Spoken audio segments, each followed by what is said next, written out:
is, I mean, every time they give us something good, they give us something bad. Or if they give us something bad, they give us something good. So, whatever. They want to jail you for the smell of weed. Dot, dot, dot. Even at home. Just roll the clip.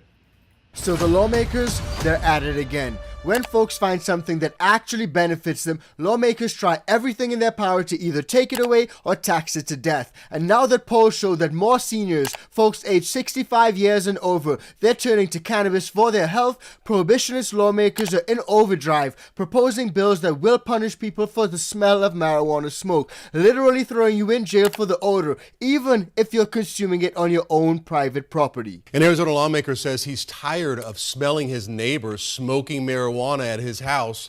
So now he's proposing two different pieces of legislation aiming to punish anybody responsible for emitting excessive amounts of marijuana smoke in a neighborhood. 12 News journalist Gabriella Becerra live in studio explaining these bills. And yeah, it's a pungent smell, Gabby. It is. And Arizona voters legalized marijuana 5 years ago, allowing people to smoke in their own homes and backyards. But now a Republican lawmaker wants to cite smokers whose cannabis odor drifts onto other properties. It has been a bit of a problem in my neighborhood to where I've had to have my kids come inside. There's an odor Republican Senator J.D. Mesnard doesn't want his kids inhaling. I don't want to even have the drug conversation with my 4-year-old because it can smell like, what's that smell? That's why he introduced legislation that aims to criminalize excessive marijuana smoke and odor coming from other homes. It's basically saying what you do in your private property is your business, but the moment there's such a strong odor or smoke that's affecting your neighbors and down the street, then it's no longer just your business. Anyone who smells marijuana wafting from a neighbor's property into their own can call the police, and the offender would be cited for criminal nuisance, a misdemeanor. Enforceability be a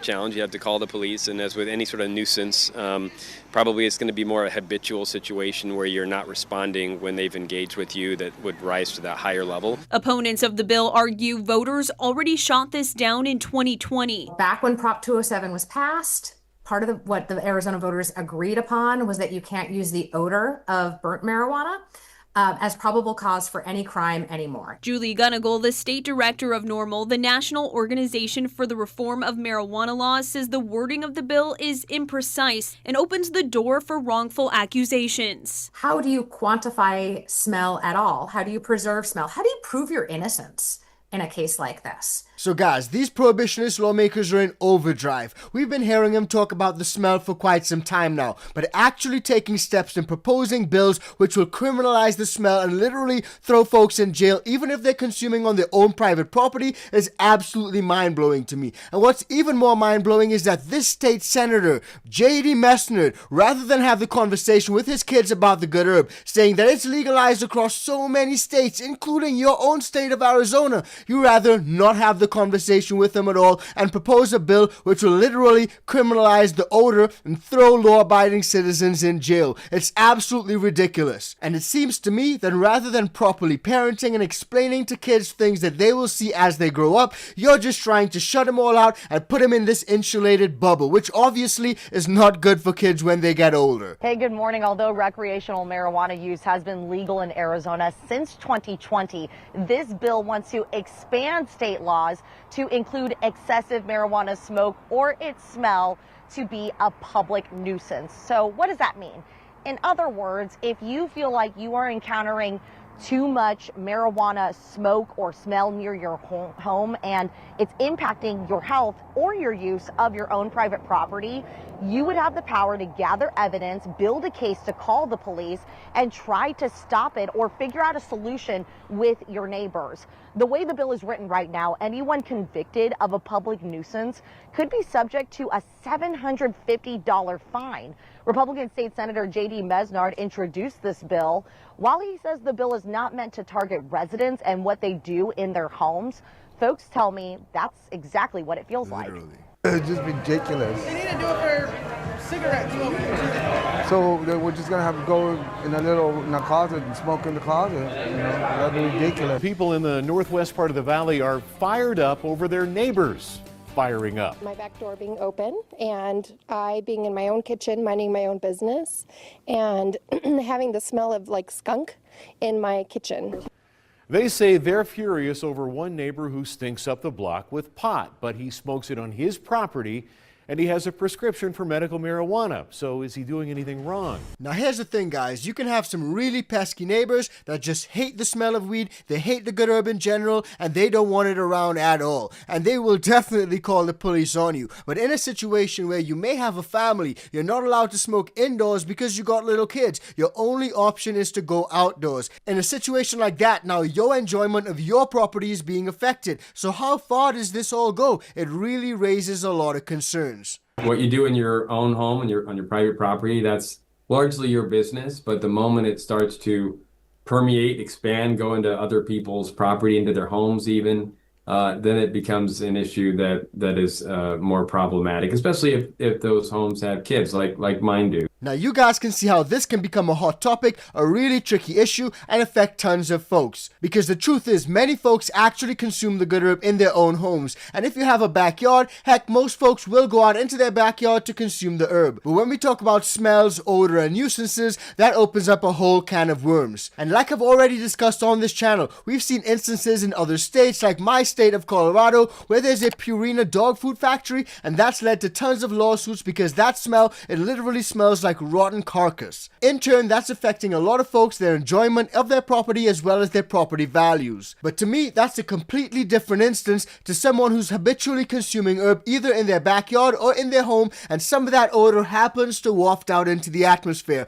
Not only is it going to be not as strong as, let's say, a dog food factory, but also in situations where folks are legally consuming in their own homes, where else do you want them to go to consume? Because the truth is, for consumers of the good herb, there's already not many places that they can blaze up. Aside from your own home, parks and public places, most of them are already prohibited. So as these folks raised in that previous clip, where else are you going to go? Do they just want you to go and stand in a closet by yourself? That's probably not realistic. Now what I found pretty interesting about this whole thing is that fully legal states like Arizona are proposing bills of this nature which will literally criminalize the smell of herb, whereas states that are prohibition states like Georgia, they're going the complete opposite direction, and they're prohibiting officers from using the smell of herb to search your car. Check it out. 11 tonight, increased debate over a bill in Georgia that would not allow law enforcement to stop, search, or arrest someone for smelling like marijuana.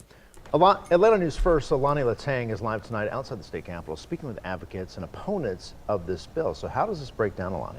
Yeah, so Blair, people in favor, advocates say that this would give police clear, objective standards for how to handle people. But those opposed say this creates safety concerns because if an officer can't pull over someone for the scent of marijuana, they are concerned that other crimes are also being committed. Our concern is to make sure that we protect all people without being subjected to the smell. Just smelling marijuana soon might not be enough for police to stop, search, or arrest people under a new bill moving through the state legislature. Advocates are hoping to see it through, but it is now delayed for a committee vote. I do think that folks of Georgia deserve not to be pulled over for the smell of marijuana. It's a bill that could have stopped police from pulling over former DeKalb County police officer Corey Lowe over the smell of her daughter's hemp seizure medicine and her CBD cigarettes. She says all this despite showing officers her low THC card and a receipt from a dispensary. We're a patient and we're trying to do everything legally, but we had to spend $25,000 fighting the case. The smell alone is not an indication that there's any illegal activity happening. Introduced by Representative Jasmine Clark, House Bill 496 bans police from stopping, searching, or arresting someone based on marijuana, cannabis, or hemp smell alone. Clark argues this does not limit police practices, saying legal hemp and marijuana smell the same. And you cannot distinguish between the two. We want to make sure that police officers are using something that is measurable, objective, verifiable, and not something that could get tied up in court. And this is actually something that we've seen a lot more states move forward with, removing the smell or the odor of the good herb as a reason for probable cause. Literally, states like Florida have already implemented some of these laws. And it's no surprise, because as more and more states legalize, there are a lot more folks who are actually legally using the good herb. And the truth is, a lot more seniors are actually using the good herb for medical purposes. Speaking of marijuana, as more and more states legalize it recreationally, experts say the fastest growing segment of the population to try it is now those over the age of 65. A new report from the National Survey of Drug Use and Health shares those over the age of 65 who have used marijuana nearly tripled in a decade, from 11% in 2009 to 32% in 2019. More than half of the 60 to 64 demographic reported cannabis use, another sharp increase. Health experts say cannabis use for many older Americans is less about getting high and more about getting sleep and pain relief. Plus, it provides a sense of calm and relaxation. So with more and more seniors turning to cannabis for their health, with more and more states legalizing, and with the federal government finally recognizing that the good herb has some medical benefits, as well as proposing some of those CBD coverages under Medicare, we can see a lot more seniors obtaining relief from this good plant. Now, I do want to show you guys what the seniors themselves have to say, as well as how the media is spinning this whole thing, because as we always say, you cannot hate the mainstream media enough. But before we get into that, just a quick reminder, if you're getting value from this video, please do like, share, and subscribe to the channel. And if you want to support us further, join the ICANN VIP Bean Club or cop some merch from our merch store. We got that new American grown hoodie up. Use that code ICANNTHC and grab it now. And if you happen to be a home gardener, try the ICANN Organics. Use the code LEGAL. It works on the bundle and the seeds. 6:25 right now. More seniors lighting up or eating up when it comes to cannabis. Yes, but a new study raises some red flags about what that could mean for their health. Cannabis use among Americans 65 and older jumped nearly 50% in just 2 years. A lot of seniors say it helps with chronic pain, stress, or even PTSD. But researchers warn marijuana could also take a toll on their heart, whether it's smoked, vaped, or even eaten. There's a new study out. It shows a connection between cannabis use and cardiovascular disease. It doesn't surprise me. I go to my doctor and he says, geez, quit drinking milk. Stay away from the sugar. What isn't bad for you nowadays? Despite the risks, more retirees say the benefits outweigh the warnings, making cannabis part of their everyday lives. So the truth is inescapable. The numbers are undeniable. More and more seniors are turning to the good herb as a method to manage their illnesses and also to obtain relief in their later years. And so much so that even over in certain independent living communities across Arizona, marijuana kiosks are literally on their way in. A retail kiosk solution for cannabis dispensaries. The reason for Jane is to create a greater user experience and greater efficiencies and convenience for the consumer, as well as providing the dispensary owner with its cash controls and regulatory compliance. And what's really great about this is that in certain situations, some of these seniors may not actually be able to make it out to dispose to obtain some of these products. So being able to have a literal kiosk in the living community is fantastic. And this will allow them to view and buy products from licensed dispensaries. Now, according to this, the two companies, Life is Chill and Lovebud, they will be partnering for this novel initiative, which will involve deploying the kiosks to participating senior living communities. Now, these types of kiosks are nothing new. We've actually seen some of these kiosks in dispos for the better part of the last decade, but putting them in some of these senior living communities is a big move. Now, have a look at Jane. Jane is a slightly different but a very similar kiosk, and this is how they will operate. Check it out. And offers several solutions. Registered customers can pre-order via app and pick up in stores, or can use the kiosk in stores for an expedited experience. Jane is integrated with dispensaries' seed-to-sale tracking software to manage what's ordered and paid for. As regulators and bankers saw all dollars as cartel dollars, we could show them we're business-minded in how we manage our cash, so they could see that we are somebody that they maybe should bank. So for some of these seniors, streamlining the process for them to be able to get their medicine is a big win. And despite the fact that all the polls show that more and more seniors are turning to the good herb, we're still seeing the lamestream media push the fear-mongering reefer madness propagandist talking points, and they're actually saying that more and more seniors are now being admitted to the ER because of, you guessed it, the good herb. Have a look. A new study by the University of California, San Diego revealed cannabis-related ER visits have skyrocketed a whopping 1,800% among Californians over the age of 65 and up from 2005 to 2019. Dr. Nicholas Hernandez has noticed the surge. A lot of baby boomers are ending up in the hospital with cyclical vomiting syndrome.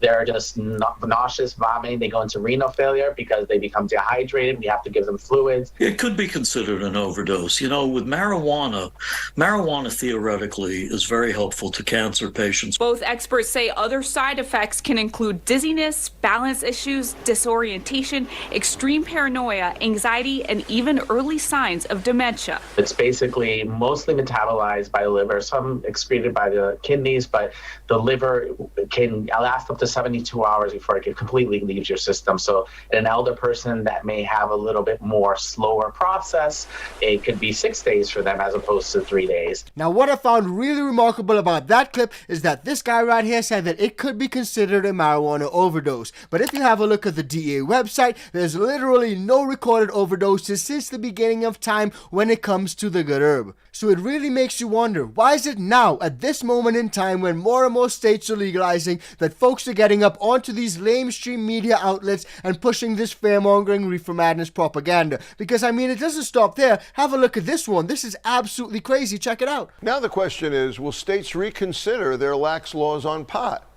In 2012, only Colorado and Washington state had legalized recreational marijuana, but today it's legal in 24 states.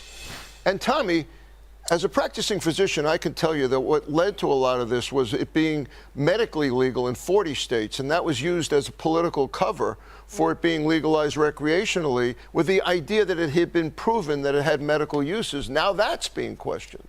Yeah, well, you know more about the medical uses than I do, certainly. But I'll tell you this, to the point of all these videos we're seeing of these people saying, I was addicted. If you've ever been around somebody who smokes a lot of weed, most of us could deduce that they have an addiction. Whether they're smoking it or they're sucking it out of their little vape pen, it feels very much like an addictive behavior.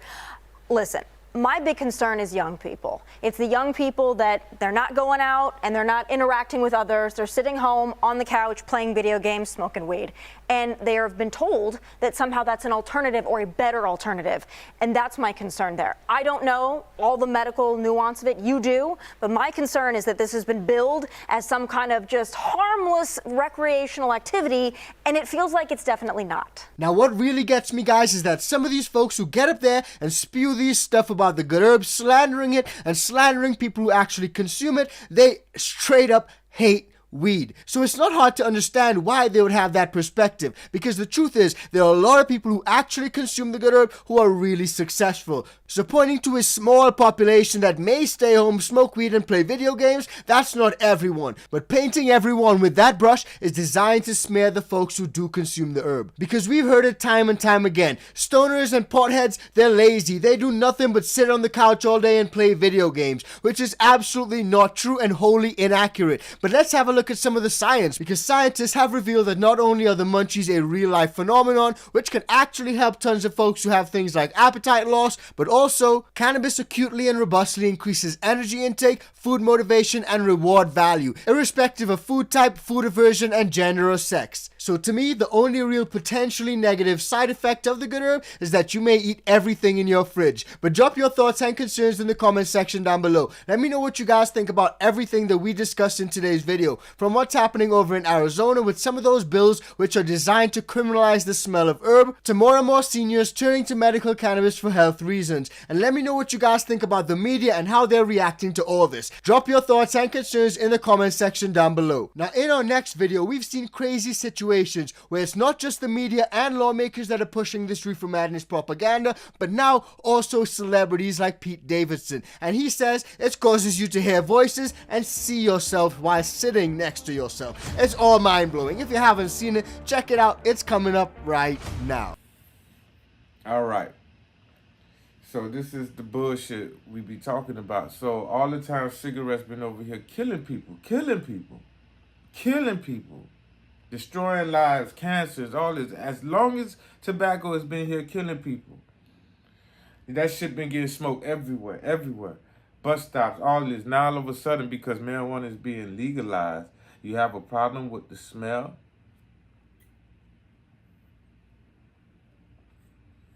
As long as smoking has been going on. You know what? I thought y'all gonna make this shit quick. All right, everybody. Y'all know how I feel about that shit. How do you feel? Leave your questions, comments down low. Does any of this shit make any sense to you guys? Because it's not making none to me. Please. If you can make sense out of this shit, please comment down low. Because they doing too much. They doing too much.